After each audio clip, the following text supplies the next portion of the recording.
and welcome back to BookTube with Amy. Today we are going to do my shelf destruct catch up, and I'm going to let you know how I got on with the reading challenge I set myself this year. So the first book that I set myself the challenge of reading was Mayhem by Sarah Pinborough. Now this was a bit of a gamble. This is like a historical horror. This is about, it's loosely based on the murders of Jack the Ripper, so it's set in Victorian times, and on the blurb it hinted that there was some sort of supernatural elements tied in, maybe like a monster of some sort, and so that's what really drew me into this book. But it's been on my shelf for years. This was a charity shop find, probably from a couple of years ago at this point, and I just had never picked it up. It was one that I often gravitated towards, especially when it was getting to like spooky season and, you know, it was getting a wee bit darker outside. It was one where I was like, oh, I might pick that up and finally read it. And I'd always pick it up and it would be always in my options, but then I would never commit. And so that's why it was on this list. And unfortunately I DNF'd this one. It just wasn't for me.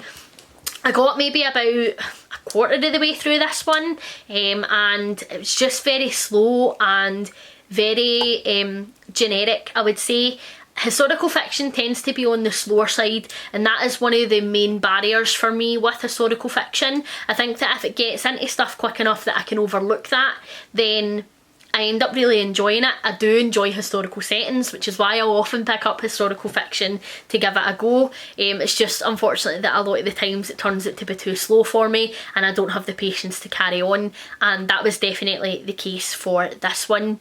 The main character as well was just very unlikable. Like, I appreciate that this is set in the Victorian times, and I mean, the view of women wasn't the best, but just the way that he was talking about other characters gave me the grue. Like, it was very much about, you know, who would pump, who wouldn't pump. I don't care, like I really don't care. It has absolutely no bearing on the story whatsoever, and he, as a detective, was hooked on opium, which I just find to be such a common trope around books that are set in the Victorian times with detectives, that I was just like, I can't deal with this, no again. And like, I get it, and you know, maybe the first few times it was done it was quite interesting, but by this point I feel like we've read enough of them that it's not, because you could tell the whole route it was going to go down was that he wasn't going to know whether they were real killings or whether it was a monster because he was high out his tree, and I just really couldn't be bothered with it. And so I did DNF this one, and it is sitting in my unhaul box to go. It just wasn't enjoyable, and it wasn't something that I wanted to continue to read.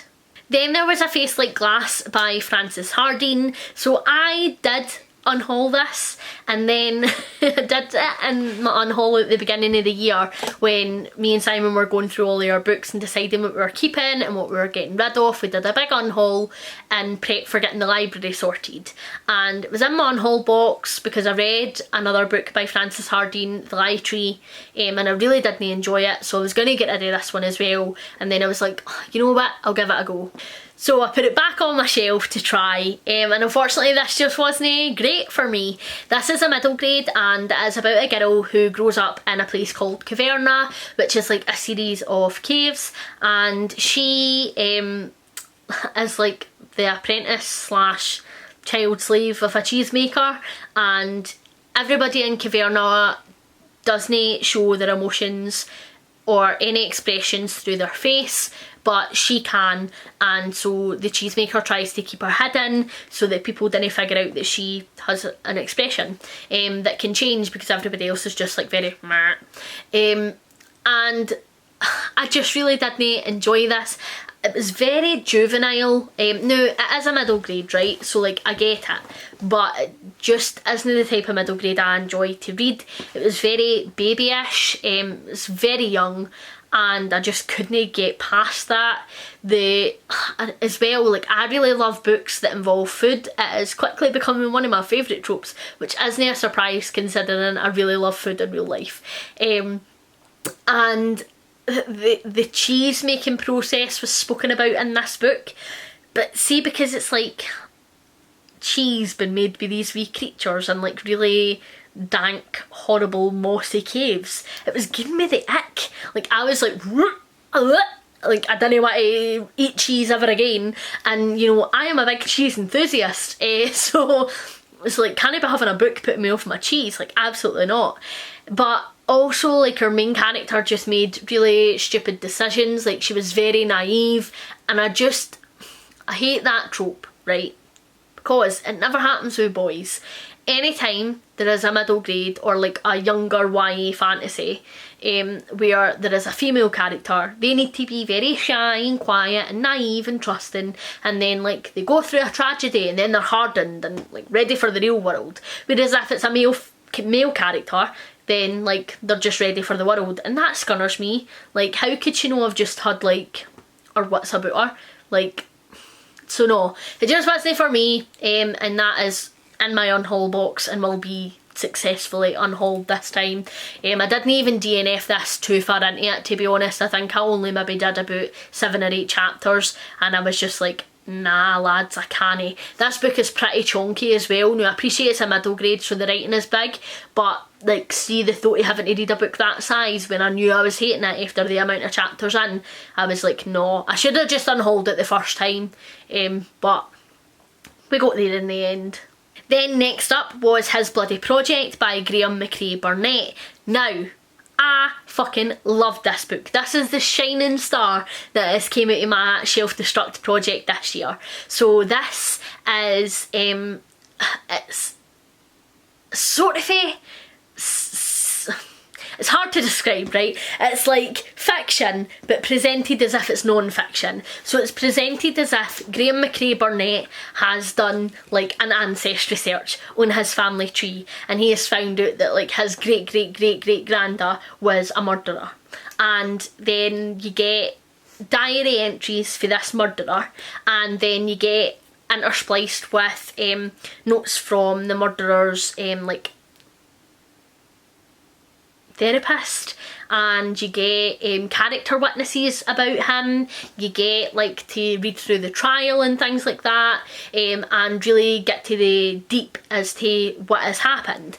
And it was such an interesting read because of the way that it was presented, and also like the character work in this was just absolutely fantastic. I thoroughly enjoyed it. The only thing that made it a 4-star for me and no a 5-star was it was a bit slow. Graham McCrae Burnett really spends so much time on the diary entries that you really get to know the murderer, and I think that that's brilliant, because then obviously when what happens you're a wee bit conflicted, because a wee bit is sort of feel like, yes, gun yourself, and a wee bit is like, well, maybe shouldn't have murdered, but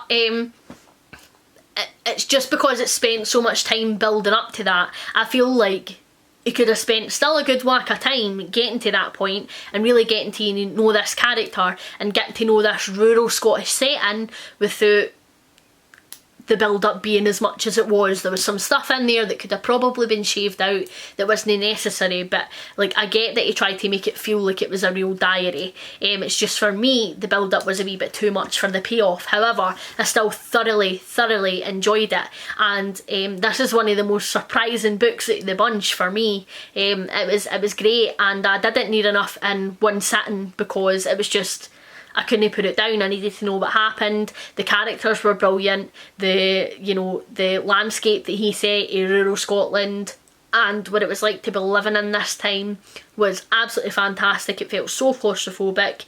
It felt at dire straits at times, and it was just brilliant. So that was a 4-star for me, and I thoroughly loved it. I then read House of Shadows by Pamela Hartshorne, and unfortunately I DNF'd this one also. So this is a historical fiction, and it is about a woman who has a fall and she loses her short-term memory, and when she starts to get memories back, they are not really her memories, they are memories of the governess of the house from years and years prior.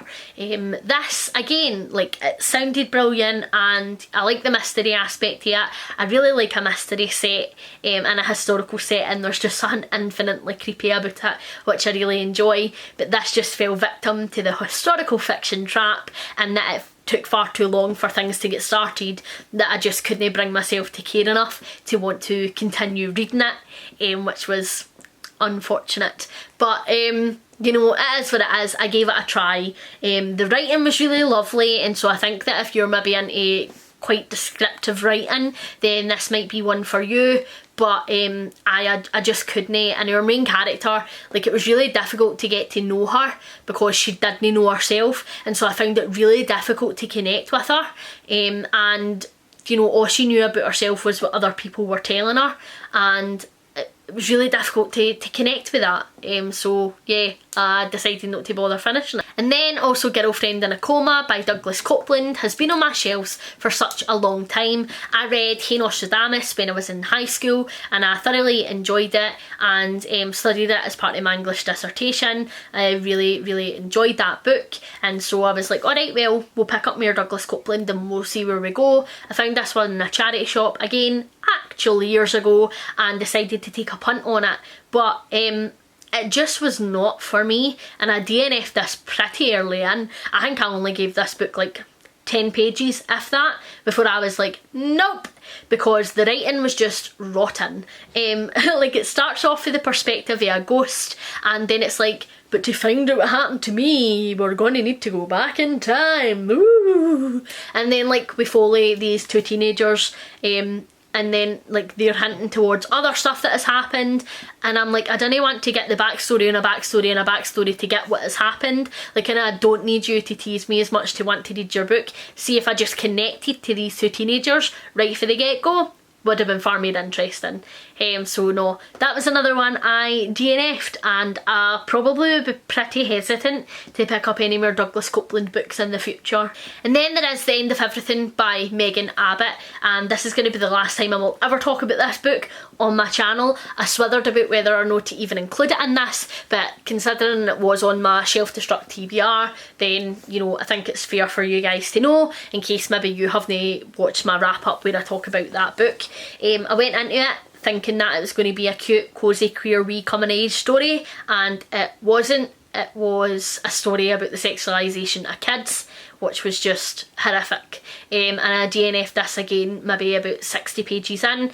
It was fucking gross. So we have two 13-year-old girls, and one of them goes missing. The girl who husband went missing, Lizzie, she then has to help, like, her parents, the school, the police, the girl who's went missing's family, try to figure out what happened to her best friend. But it is overladen with the blatant sexualisation of 13-year-old girls. We have scenes where our 13-year-old protagonist is learning to masturbate that are pretty graphic. We have scenes of her discussing her desire to sleep with her best friend's dad, and then, like, just so much other shit in here that just doesn't really need to be in a book. I felt like it was disgusting. I can't believe that it is being sold. I actually think that it won awards. Correct me if I'm wrong there if anybody knows, but I am so shocked and appalled that it did, because it was fucking disgusting, and I didn't understand why as a society we've just accepted that that happened and we were fine with it when it is nonsense as fuck. I really did not enjoy it. I DNF'd it, would not recommend it to anybody. It was a disgusting book, and it can get to fuck. So out of this Shelf Destruct project that I set for myself this year, I had 5 DNFs and 1 4-star read. Now actually, I don't mind that, because that's 5 books that are off my shelves that I gave a go and just weren't for me, that maybe could have languished on my shelves for another couple of years waiting for me to pick them up. So although I didn't get loads of brilliant high ranking reads, I feel like it was still a really successful challenge, and it's something that I would really like to do next year as well. I've had books on my shelves for far too long, and, you know, I think we could have another cull next year, and try out some of the books that I have maybe been swithering towards but I haven't picked up yet, to really see how I feel about them. So it's something that I would definitely consider doing again next year. Let me know how you guys are getting on with your Shelf Destruct challenge. Let me know if you would like me to do this again next year. Like I say, I am pretty comfortable with a DNF, so I still don't feel like this challenge has been a fail, and I'm happy to get a 4-star read out of it, and I'd definitely be interested to pick up Graham McCrae Burnett's work in the future. Thank you very much for watching. Hopefully you're enjoying everything that you're reading at the moment. Please like and subscribe if you haven't already, and I will catch you in the next one. Bye!